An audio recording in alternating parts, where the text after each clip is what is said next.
नमस्कार अभय रसिकांनो. नारायण धारप हे एक असे नाव आहे ज्या नावाने आपल्या रहस्यमय लेखनाने एक काळ गाजवला होता. त्यांच्या पुस्तकांना आजही तितकीच मागणी आहे. हे साहित्य आपण डॉक्टर श्री शिरीष धारप सर यांच्या परवानगीनेच ऑडिओ स्वरूपात बनवत आहोत. या साहित्याचे सर्व हक्क लेखक व प्रकाशक यांच्याकडे सुरक्षित आहेत व आपले अघोर मैफिल चॅनल या साहित्याच्या मालकीचा कोणताही दावा करत नाही.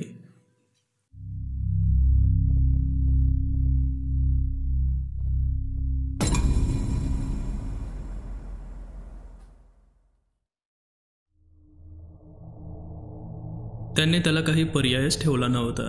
पायाजवळची सुटकेस उचलून तो त्याने दाखवलेल्या खोलीत गेला. जिन्यावरच्या खोलीतच एका भिंतीपाशी पोहोचत होता. जिन्याच्या 3-4 पायऱ्या खाली राहूनच त्याने खोलीवरून नजर फिरवली. आधी नजरेत भरला तो खोलीतला अस्ताव्यस्तपणा. खोलीत 4-5 खुर्च्या होत्या, पण त्या कशाही ठेवलेल्या होत्या. रांगेने नाही किंवा गोलाकार नाही किंवा चौकोनात नाही. खोलीत सर्वत्र पुस्तकांचा पसारा पडला होता. त्याच्या मनात एका यशस्वी लेखकाच्या अभ्यासिकेचं दृश्य असं खासच नव्हतं. उरलेल्या पायऱ्या चढून तो वर खोलीत आला. खोलीतल्या 2 भिंतीत खिडक्या होत्या. प्रकाश अगदी लख्ख होता. त्या प्रकाशात त्याची नजर खोलीत सर्वत्र फिरत होती. 2 भिंतींना खिडक्यांच्या मध्ये उघडी रॅक होती. रॅकचे खाने पुस्तकांनी भरलेले होते, पण कशीही वेडी वाकडी रचलेली पुस्तकं. 3ऱ्या भिंतीपाशी मोठा टेबल होता. टेबलावर पुस्तकं, सुटी कागद, पेन पेन्सिलीचं खोकं, एक टेबल लॅम्प, एक कसली तरी गोळ्यांची बरणी, शिवाय टेलिफोन. सर्व कसंही पडलेलं होतं. कोणालाही अशा टेबलावर एक अक्षर तरी लिहायला सुचेल का? मनात आपोआपच प्रश्न उभा राहिला. आता हे वाईकर गेल्याला महिना होऊन गेला. एवढ्या दिवसातच विजयाबाईवर आल्याच नाहीत. खोलीची ही अवस्था त्यांनी आपल्या डोळ्यांनी पाहिलीच नाही का? पाहिली तरी खोलीतलं सामान व्यवस्थित जागच्या जागी ठेवण्याची तकलीफही त्यांनी घेतली नाही. मनाला जरासं अस्वस्थ करणारेच प्रश्न. खोलीच्या 4थ्या भिंतीत एक दार होतं. अर्धवट उघडं होतं. ते दार उघडून त्याने आत नजर टाकली. 12x14ची खोली. खोलीत कॉट, खुर्च्या, कपाटं, टिपॉय असं सामान होतं. समोरच्या भिंतीत सॅनिटरी ब्लॉक दिसत होता. म्हणजे या खोलीत त्याचा मुक्काम असणार होता. तर ही खोली कधीमध्ये येणाऱ्या पाहुण्यांसाठी होती की कधी स्वतः वाईकरही याच खोलीत रात्री झोपत असत? हा विचार मनाला जरासा अस्वस्थ करणारा होता आणि तो त्याने मनातून झटकून टाकला. प्रवासाचा शीण तर आलाच होता. काही प्रवास असे असतात की त्यांचा शेवट आपल्याला माहीत असतो. काही ठराविक कामासाठी किंवा उद्देशाने तो प्रवास केलेला असतो. पण रमेशचा हा प्रवास तसा नव्हता. प्रवासाच्या अखेरीस एक अनिश्चितता होती. या कोण श्रीमती वाईकर होत्या? त्या कशा असतील? त्यांच्या अपेक्षा काय असतील? आपल्याबद्दल त्यांचं मत काय होईल? शेवटी त्या होकार देतील का नकार देतील? मनात अशा अनेक शंका गर्दी करीत होत्या. त्याला समजत होतं तशी ही एक लहानशी गोष्ट आहे, पण एखाद्या बंद दारात लहानशी फट उघडावी तसं त्यालाही एक संधी वाटत होती. लेखक होण्याचा त्याने मनाशी जो एक ध्यास धरला होता, पण जे दार त्याच्यासाठी आतापर्यंत बंदच होतं, ते कदाचित या लहानशा संधीने किलकिल होईल. कोणी सांगावं? खोलीत येऊन त्याने आपल्या मागे दार लोटून घेतलं. या खोलीवरूनही एवढ्यातच कोणाचा हात फिरलेला दिसत नव्हता. जी काही शिस्त सफाई हवी असेल ती त्यालाच करावी लागणार होती, पण रोजच्या किमान गरजेच्या सर्व सोयी इथे होत्या. त्याने मनाशी जे एक बजेट ठरवलं होतं तेवढ्यात लॉजमध्ये फारशी उत्तम खोली मिळण्याची शक्यता कमीच होती. त्याखेरीज बाहेरचं जेवण, कामासाठी ते रोज करण्याची ये-जा, त्या सर्व यातायातीपेक्षा झाली ही व्यवस्था कितीतरी पटीने जास्त सोयीची, आकर्षक आणि फायदेशीर होती. शेवटी जास्तीत जास्त 3-4 दिवसांचा प्रश्न होता. त्याने बॅग कॉटवर ठेवली. बदलण्यासाठी जब्बा पायजमा काढला. टॉवेल, दाढीचं सामान, साबण, टूथपेस्ट काढून तो बाथरूमकडे गेला. वापरातच नसल्याने खालची फरशी ठणठणीत कोरडी होती. सिंकच्या दोन्ही नळांना आणि भिंतीतल्या नळाला भरपूर पाणी येत होतं. त्यामुळे दाढी, स्नान वगैरे कार्यक्रम अगदी मनासारखा झाला आणि मनाला एक ताजेपणा आला. खोलीला 2 भिंतीत खिडक्या होत्या आणि 3ऱ्या भिंतीत दार होतं. त्याने ते दार उघडलं. बाहेर छान मोजॅक टाईलची गच्ची होती, पण आता ऊन कडक झालं होतं आणि बाहेर पाय टाकायची सोय नव्हती. गरम हवेच्या झळा आत येत होत्या. बाहेर येऊन त्याने आपल्या मागे दार लोटून घेतलं आणि तो खिडकी शेजारच्या एका खुर्चीत येऊन बसला. खिडकीतून खालचा कॉलनीतला रस्ता दिसत होता. समोर 2-3 मजली बंगल्यांची रांग होती. आकाश धुवट निळसर रंगाचं होतं आणि खूप मागे लहानशी टेकडी दिसत होती. 5-7 मिनिटातच शेजारच्या खोलीतला फोन खणखणला. खोलीत आल्यावर त्याला दिसलं भिंतीला लावलेल्या एका ब्रॅकेटवर फोन होता. म्हणजे हा घरातला इंटरनल फोन. तर त्याने फोन कानाला लावला. मी विजयाबाई बोलते. जेवायची तयारी झाली आहे. ठीक आहे, येतोच मी खाली मिनिटाभरात. बाहेरच्या खोलीत विजयाबाई त्याची वाट पाहत होत्या. तो येताच या म्हणत त्या आत गेल्या. त्यांच्या मागोमाग तो आत गेला. प्रशस्त डायनिंग रूम, 6 माणसांचं टेबल. टेबलाला पांढरं शुभ्र गुळगुळीत लॅमिनेट होतं. आता 2 ताटं समोरासमोर घेतली होती. ताटं, वाट्या, भांडी, पाण्याचा लोटा, स्वयंपाकाची भांडी, शेजारी ठेवलेले चमचे, सर्व काही अगदी लखलखीत स्वच्छ होतं. साईड बोर्ड, खुर्च्या, खिडक्या, खोलीतलं सगळंच सामान नजरेत भरण्या इतकं लख्ख होतं. टापटीप स्वच्छता याची आवड असणाऱ्या कर्तव्य तत्पर गृहिणीच्या या सर्व खुणा होत्या. पण आपोआपच मनात एक चोरटा विचार आला. मग वरच्या त्या 2 खोल्या, त्याही याच घराचा भाग नव्हत्या का? ज्या खोलीत त्यांचे यजमान बराच वेळ घालवत असावेत, जिथे त्यांचं खरं आवडीचं काम हातून होत असावं, ती खोली इतकी दुर्लक्षित कशी? पुन्हा एकदा नको त्या वाटेकडे जाणारा विचार. न बोलता रमेशने एक खुर्ची घेतली. आधी काय घेता, पोळी का भात? विजयाबाईंनी विचारलं. पोळीच घेतो. विजयाबाईंनी टेबलावरच्या भांड्यावरची झाकणं काढली. एक पसरट डब्यात पोळ्या होत्या. घ्या, जे जे हवं ते, आणि अजिबात संकोच करू नका. त्याने पोळी घेतली, भाजी वरण घेतलं. पहिला घास तोंडात घालताच त्याला जाणवलं, जेवण अत्यंत रुचकर आहे. मिनिटाभराने विजयाबाई म्हणाल्या, सरांना तिखट अजिबात चालत नसे, तुम्हाला वाटलं तर चटणी मिरची घ्या. त्याने आणखी एक पोळी घेतली. जेवता जेवता त्याचं लक्ष आपोआपच समोर बसलेल्या विजयाबाईंकडे जात होतं. प्रत्यक्ष जेवणापेक्षा त्या पानातल्या पदार्थांशी चाळाच करत असाव्या तशा वाटत होत्या. जरा धीर करून रमेश म्हणाला, विजयाबाई, तुमचं जेवणात लक्ष दिसत नाही आहे. त्यांनी केवळ मानेनेच नाहीची खूण केली. त्या बोलल्या काहीच नाहीत. विजयाबाई, माझ्या इथं येण्याने तर नाही. रमेश, तसं अजिबात नाही. त्या एकदम म्हणाल्या, खरं तर मीच ते तुम्हाला सुचवलं, हो की नाही? ती काही माझ्यावर सक्ती थोडीच होती. मग त्या गोष्टीचा मला कसा काय त्रास होईल? पण तुमचं जेवणात लक्ष नाही ही गोष्ट तर खरी आहे ना? हो, खरी आहे. पण ते काय आजचं थोडंच आहे. गेले कितीतरी दिवस हाच प्रकार चालला आहे. मनात सारखी अस्वस्थता असते. सरांच्या आकस्मिक निधनाचाच तुमच्या मनावर परिणाम झाला असणार. रमेश, माझ्याकडे लक्ष देऊ नका. तुम्ही व्यवस्थित खाऊन घ्या. मला समजतं तुम्हाला जरासं ऑकवर्ड वाटेल, पण तसा 2-3 दिवसांचाच प्रश्न आहे. हो, ज्या कामासाठी मी इथे आलो त्याबद्दल आपण अजून एक अक्षरही बोललेलो नाही. बोलूया ना, तुमचं जेवण होऊ द्या, मग खूप वेळ आहे. जेवणानंतर दोघं बाहेरच्या खोलीत बसले होते. माझ्या BA नंतरच्या शेवटच्या वर्षी सर आम्हाला शिकवायला आले. 7 ते 8 वर्ष झाली त्याला आता. त्यावेळी मन मोठे संवेदनशील असतं. सरांची शिकवण्याची हातोटीही विलक्षण होती. अगदी सायन्सचे विद्यार्थीसुद्धा त्यांचा लेक्चर ऐकायला क्लासमध्ये येऊन बसत. तशी मी वर्गातल्या हुशार विद्यार्थ्यांपैकी एक, आणि स्वभावानेही जरा धीट. सरांचा एखादा मुद्दा पटला नाही तर तिथल्या तिथे वाद घालायचा. मी कचरत नसे, कदाचित त्यानेही असेल, पण त्यांचं लक्ष माझ्याकडे गेलं. कॉलेज व्यतिरिक्त इतरत्रही आमच्या गाठीभेटी व्हायला लागल्या. त्या बोलण्याच्या ओघात मला समजलं की त्यांच्या पत्नीचं निधन झालं आहे. ममता, कीव, सहानुभूती, लोभ या सर्व भावना स्त्रीच्या मनात असतातच. कधी कधी त्यांच्यात गल्लतही होते.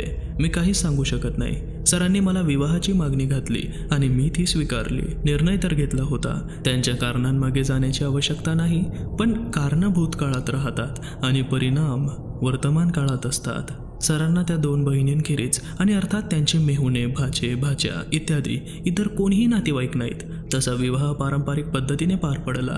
माझे आईवडील आहेत, भाऊ आहे, बहीण आहे. त्यांना माझ्या या निर्णयाबद्दल काय वाटलं कोणी बोलून दाखवलं नाही, पण आईबाबांनी विरोधही केला नाही. तेव्हा ही त्यांची आधुनिकता समजायची का फारसा शोधाशोध न करता एक चांगलं बीजवराचं का होईना स्थळ आपल्या पायांनी दाराशी चालत आहे. तशा मागण्याही काही नाहीत, तेव्हा हा व्यवहार करून टाकावा असा स्वार्थी विचार तर केला नसेल. पाहिलं, प्रत्यक्ष माझ्या आईवडिलांबद्दल माझ्या मनात असे कटू, सिनिक विचार येत होते. या 2 वंश त्यांनी तर आपली काय मतं होती ती शब्दांनी नाही पण कृतांनी अगदी स्पष्ट केलीच होती. त्यानंतर गेल्या 7-8 वर्षात त्यांच्यापैकी कोणीही इकडे फिरकलेलंही नाही. त्यांच्याकडे मुलामुलींची लग्न झाली. आमंत्रणं यायची ती औपचारिक पत्रिकांनी, सोबत पत्र नाही, काही नाही. एकदा सरांनी मला विचारलं होतं, येतेस का लग्नाला? मी जरा नाखुशी दाखवताच त्यांनी तो विषय तेवढ्यावर सोडला होता. पुन्हा तो निघाला नाही. सरांच्या पहिल्या पत्नी संबंधात मनात विचार येणारच, साहजिकच आहे, पण त्यांच्या बोलण्यात तो विषय कधीही आला नाही. एकदा जरासा धीर करून मी त्यांना विचारलं, आपल्या पहिल्या पत्नी कशा होत्या? त्यांचा एखादा फोटो तरी असेल घरात?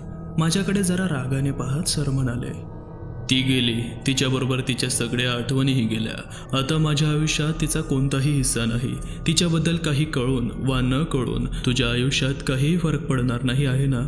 मग पुन्हा हा विषय निघायला नको. पहिल्या पत्नीशी त्यांनी निदान 15-16 वर्ष तरी संसार केलेला होता. विवाहाने माणसं सर्वात निकट येतात, यायला हवीत, एकमेकांचा आयुष्याचा अविभाज्य भाग बनायला हवीत. मग असा एखादा भाग ओरबाडून काढला गेल्यावर त्याच्या वेदना होणार नाहीत, मनात वियोगाची हळहळ राहणार नाही, मागच्या आठवणींनी मन विव्हल होणार नाही. त्यांच्या आयुष्यात त्यांच्या बरोबरीने वाटचाल करणाऱ्या त्या स्त्रीलाही इतक्या सहजपणे विसरून जाऊ शकतात, मनातली प्रतिमाशी पार पुसून टाकू शकतात. ही मनाची निसंग निर्मोही अशी साधनेने घडवलेली अवस्था होती का हा निव्वळ स्वार्थीपणा होता? सरांबद्दल असे विचार माझ्या मनात येऊ शकतात, याचं तुम्हाला नवल वाटत असेल नाही का? पण त्यांचा जसा सहवास येत चालला तसं तसं त्यांच्या स्वभावाचे एक एक कंगोरे माझ्या अनुभवास यायला लागले. उदारपणा, समजूतदारपणा, दुसऱ्यांच्या भावना जपणं हे त्यांच्या स्वभावातच नव्हतं. इतका आत्मकेंद्रित माणूस मी आजवर तरी पाहिलेला नाही. विजयाबाईंचं बोलणं ऐकता रमेशची मनस्थिती मोठी चमत्कारिक होत चालली होती. त्याच्यासारख्या संपूर्ण परक्या माणसासमोर ते आपल्या अंतर्मनाचा गाभा असा खुला का करीत होत्या? कदाचित त्यांना भान राहत नसेल, पण त्याचा फायदा घेऊन या खाजगी गोष्टी ऐकणं त्याच्या दृष्टीने योग्य होतं का? हा एक प्रकारचा गैरफायदाच घेणं नव्हतं का? विजयाबाई त्यांना मध्येच थांबवत तो म्हणाला, खरोखर या गोष्टी तुम्ही मला ऐकवायला नकोत. मी कोण कुठला? 4 दिवसांसाठी तुमच्या सहवासात आलेला मला या गोष्टी ऐकताना खरोखरच अगदी ऑकवर्ड होत आहे. एक हात हवेत हलवत विजयाबाई म्हणाल्या, बोलू द्यात हो मला. आजवर सगळं मनात साठलं आहे, दाटून राहिलं आहे. त्याला एकदा बाहेरची वाट मिळू देत, त्याचा निचरा होऊन जाऊ देत. बोलण्याने मला रिलीफ मिळतो आहे ना, तेवढा तर मिळू द्यात. मागवून कुशाल विसरून जा, पण आता तरी ऐका. आणि तसं पाहिलं तर तुमच्या कामाच्या दृष्टीने ही माहिती असणं आवश्यकच आहे, नाही का? त्यांच्या शेवटच्या शब्दात तथ्याचा काही अंश नव्हता, पण त्याचा त्या सोयीस्करपणे गैरवापर करीत होत्या. यावर तो काय बोलणार? सरांनीच मराठी वाङ्मयाविषयी माझ्या मनात प्रेम आणि आदर निर्माण केला. साहित्याची जाण जागवली होती, जोपासली होती. घरात वाचनासाठी विपुल साहित्य होतं. मला वेळही हवा तेवढा होता. अशा वातावरणात स्वतःचं काही लिखाण करण्याची स्फूर्ती झाली तर त्यात अनैसर्गिक असं काहीच नव्हतं. मी एक कथा तर लिहिली, अर्थात स्त्रीच्या दृष्टिकोनातूनच. कल्पना अशी होती, एका खूप श्रीमंत घराण्यातील तरुणाचा योगायोगाने एका अतिशय गरीब कुटुंबातील मुलीशी परिचय होतो. परस्पर आकर्षणातून प्रेम जन्माला येतं, पण त्याच्या विवाहाच्या मागणीला ती नकार देते. दोन्ही कुटुंबांच्या राहणीमानातही दरी न ओलांडण्यासारखी असते. स्वतःपेक्षा ती त्याचाच खरा विचार करीत असते. त्याची अवस्था किती चमत्कारिक होईल, त्याच्या विवक्षित वर्तुळात त्याची किती कुचंबना होईल, इत्यादी इत्यादी. तो तिला विवाहाची खूप गळ घालतो, पण ती आपल्या नकारावर ठाम राहते. पुढे वडिलांनी आणलेल्या एका मध्यमवर्गीय तरुणाशी तिचा विवाह होतो. अर्थात कथा म्हटली की एखादा योगायोग हवाच. 8-10 वर्षांनंतर कोणत्याशा प्रसंगाने तिची आपल्या त्या पूर्वीच्या श्रीमंत प्रियकराशी गाठ पडते आणि तिला समजतं की त्याने विवाहच केलेला नाही. तशी कल्पना काही मोठी ओरिजिनल नव्हती, पण मी ती कुठून उसने घेतली नव्हती. मोठ्या कौतुकाच्या अपेक्षेने मी ते हस्तलिखित सरांसमोर ठेवलं. हे काय आहे? त्यांनी विचारलं. मी एक कथा लिहिली आहे, तुम्ही वाचून पहावी अशी इच्छा आहे. हे काय नवीन खूळ आहे? ही तुला लेखनाची आवड केव्हापासून निर्माण झाली? त्यांनी अजून समोरच्या कागदांना हातही लावला नव्हता. तुमच्या या घरात ते नैसर्गिकच नाही का? इथलं वातावरणच तसं आहे, वाचून तर पहा. आणि समजा मी वाचली, चांगली आहे म्हटलं तर वाटेल बायकोने लिहिली म्हणून म्हणतायत. जमली नाही म्हटलं तर वाटेल यांना आपला स्पर्धक नको आहे. किती फाटे फोडता हो? नसेल वाचायची तर नका वाचू, देते पाठवून एखाद्या मासिकाकडे. लेखिका विजयाबाईकर हे वाचलं की कथा नाकारायची कोणाची हिंमत होणार आहे? माझ्या नावाचा तेवढा तरी दबदबा खास आहे, त्याचा फायदा तुला आपोआपच मिळणार. ठीक आहे, तर मग मी माझ्या माहेरच्या नावाने पाठवते, नाहीतर एखाद्या टोपण नावाने पाठवते. पण ते लपून का राहणार आहे? पत्रव्यवहार होणार तो याच पत्त्यावर होणार की नाही? हे नाही ते उद्योग कशासाठी आरंभले आहेस? मला सरांचा त्या क्षणी विलक्षण संताप आला. त्यांच्या समोरचे कागद मी ओढून घेतले, त्यांच्या देखत टराटरा फाडले, अगदी चिठोऱ्या करून टाकल्या. झालं तुमचं समाधान म्हणत मी तिथून निघून गेले. त्यानंतर पुन्हा कागदाला लेखणी लावली नाही. त्यांच्या विचित्र स्वभावाचा हा एक पैलू आहे, पण हा एकच नाही, अनेक होते. पहिल्या पत्नीच्या संसारात त्यांना काही मूलबाळ झालं नव्हतं आणि आमचं लग्न होऊन 5-6 वर्ष झाली, तरी आमच्याही संसारात ती उणीव कायम राहिली. विवाह होऊन विनापत्य राहिलेल्या काही जणी माझ्या परिचयाच्या आहेत. त्यांच्यापैकी अनेकांच्या वागण्यात जरासा विचित्रपणा आलेला आहे. आजचे विचार काही असोत, निसर्गात स्त्रीची निर्मिती प्रचोत्पादनासाठीच झालेली आहे. ती नैसर्गिक क्रिया झाली नाही तर त्याचे काही सुप्त मानसिक भावनिक परिणाम होणारच. हे स्त्रीचं झालं, पण अशा विनापत्य संसारात पुरुषाच्या स्वभावावरही काही विपरीत परिणाम होतो का? सरांच्या स्वभावात जो एक स्वार्थीपणा, हेकेखोरपणा आला होता त्यामागे हे तर कारण नसेल. एक नवलाची गोष्ट आहे. या बाबतीत आम्ही कधीही काहीही बोललो नाहीत. पती पत्नी समवयस्क असतील तर त्यांच्या त्या विषयावर काही ना काही बोलणं होतं आणि असणारच. पण आमच्या दोघांच्या वयात जवळजवळ 20 वर्षांचं अंतर होतं आणि मानसिकतेतही त्यामुळे फरक होता. चूल मूल घर संसार म्हणजे स्त्रीच्या आयुष्याचं इति कर्तव्य ही काही माझ्या पिढीची धारणा नव्हती. आपल्या संसारात मूल येणार नाही ही गोष्ट मी मनोमन स्वीकारून टाकली होती. मूल झालं असतं तर आमच्या आयुष्यात काही फरक पडला असता का? पण या जरतरच्या गोष्टींना काही अर्थ नव्हता. एक मात्र नक्की, मी काही फार मोठं गमावलं आहे असा खेद मला कधीच झाला नाही. त्यांच्या स्वभावाच्या घडणीत हाही एक घटक असू शकेल. मान्य आहे की सर मोठे प्रतिभावान लेखक होते, पण त्याचा अर्थ असा नाही की इतरांकडेही ती क्षमता नव्हती. पण सर्व समवयस्क लेखकांबद्दल सरांच्या मनात फक्त उपेक्षेचीच भावना होती. सरांना पुरस्कार पुष्कळ मिळाले, पण आणखी कोणाच्या नावे पुरस्कार जाहीर झाला की त्यांच्या कपाळावर आठी आलीच. आणि त्यातच जर कधी एखादा सत्कार समारंभाचे अध्यक्ष म्हणून जायची वेळ आली की यांचा कोण संताप व्हायचा. आता तिथे जाऊन याची तोंड भरून स्तुती करायला हवी, त्याच्या साहित्याला नाही त्या गुणांची लेबलं लावायला हवीत, म्हणजे मग आणखी पुषारका मारायला मोकळा. हे त्यांचे तोंडचे शब्द. विजयाबाई बोलायच्या एकदम थांबल्या. रमेश, एवढं सगळं सांगण्यामागचा हेतू तुम्हाला सांगितलाच होता, पण आता सांगते त्यात माझाही स्वार्थ होता. कोणाशी का होईना, पण मनात खदखदणारे जरासे सलणारे विचार असे उघडपणे बोलून दाखवले. खूप हलकं वाटलं. आता वाटलं तर वर तुम्ही विश्रांती घ्या. प्रवासाहून आला आहात, थकला असाल. 4ला भेटू चहाच्या वेळी. जराशा विचारभग्न अवस्थेतच रमेश वर आला. तसा प्रवास जेमतेम 4 तासांचाच होता आणि तेवढ्याने थकून जाण्याचं त्याचं वय नव्हतं. वर आल्यावर प्राध्यापकांच्या स्टडी रूममध्ये तो काही वेळ उभा राहिला. खोलीतल्या सामानाची ती अवस्था त्याला जरा अस्वस्थच करत होती. शेवटी त्याला जे काही लिहायचं असेल त्या खोलीत बसून लिहावं लागणार होतं आणि त्यासाठी आताचं खोलीचं उंगळ स्वरूप मुळीचं पोषक नव्हतं. त्याच क्षणी त्याने मनाशी ठरवलं, खोलीची जमेल तेवढी साफसफाई करायची. नाहीतरी प्राध्यापकांच्या अर्धवट लिहिलेल्या कथेचं हस्तलेखित याच पसाऱ्यात कुठेतरी असणार. एकदा निर्णय घेतल्याबरोबर तो कामाला लागला. खोलीभर विखुरलेली पुस्तकं शेल्फमध्ये दाटीने जाऊन बसली. उघड उघड टाकाऊ दिसत असलेले वेष्टनाचे कागद, मोकळे लिफाफे, जुनी वर्तमानपत्र, सर्व काही कचऱ्याच्या टोपलीत गेलं. लिखाणासाठी असलेली आखीव कागदांची एक चळत टेबलाच्या डाव्या बाजूला आली. उजव्या बाजूला पेन, बॉलपेन, पेन्सिली, पेपर कटर इत्यादींनी भरलेला एक काचेचा मग आला. टेरेसच्या कोपऱ्यातला कुंचा त्याला सुरुवातीच्या खेपेस दिसला होता, तो त्याने आणला. खुर्च्या एका बाजूस घेतल्या. सर्व खोली आणि त्याचबरोबर शेजारची झोपण्याची खोलीही झाडून साफ केली. आतल्या खोलीतल्या एका जुन्या टॉवेलने फर्निचर, पुस्तकं यांच्यावरची धूळ झटकून टाकली. खोली आता नजरेला सुखकर वाटत होती. अर्थात हे सर्व करत असताना विजयाबाईंच्या हकीकतीचे विचार मनात घोळत होतेच. स्वतःच्या खाजगी आयुष्याचा पसारा त्यांनी त्याच्यासमोर का मांडावा? त्या थोड्याशा लेखनासाठी त्याला अजून काही कल्पनाही आली नव्हती. एवढ्या तपशीलवार माहितीची खरोखर आवश्यकता होती का? आणि त्याला अशी शंका येत होती की विजयाबाईंचं सांगणं अजून संपलेलं नाही. पुढच्या भेटीतही त्या काही ना काही सांगत राहणारच. मनात साचलेल्या गोष्टींचा निचरा होण्याने त्यांना मानसिक समाधान मिळत असेल हे त्याला मान्य होतं आणि केवळ एका श्रोत्याची भूमिका घेऊन तो जर त्यांना असं समाधान देऊ शकत असेल तर मग त्याची काही हरकत नव्हती. मनात असा एक वैजुक्तीपूर्ण विचार येऊन गेला. त्यांच्या हकीकतीतून कदाचित त्यालाच एखाद्या उत्तम कथेचं बीज सापडायचं.